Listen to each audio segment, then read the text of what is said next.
തുറന്നു വിട്ട അക്രമകാരിയാണ് ഈ ഊർജ്ജം. നിങ്ങൾക്ക് എത്ര സ്ത്രീകളുമായിട്ടും ലൈംഗിക ബന്ധത്തിൽ പ്രാപിക്കാൻ പറ്റും. നിങ്ങളുടെ ജീവിതം എന്തായി മാറും? ഒരു ദിവസം നിങ്ങൾ അക്രമകാരിയായി മാറും. അല്ല, ഒരു പുരുഷൻ ഒരു ദിവസം എത്ര സ്ത്രീകളുമായിട്ട് ബന്ധപ്പെടാം? സ്ത്രീക്കും.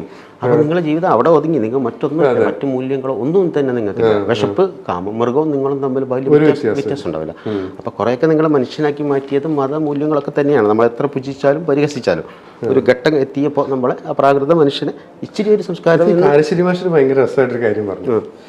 ഒരു മൃഗവും പ്രണയിക്കുന്നില്ല, കാമിക്കുന്നേ ഉള്ളൂ. ഓക്കെ, മനുഷ്യന് മാത്രമേ പ്രണയിക്കാൻ സാധിക്കുള്ളൂ. അത് ഇതുകൊണ്ടായിരിക്കും അല്ലേ? അതാണ് നമ്മൾ ശുദ്ധീകരിച്ചെടുത്തിട്ടുണ്ട് അതിനെ.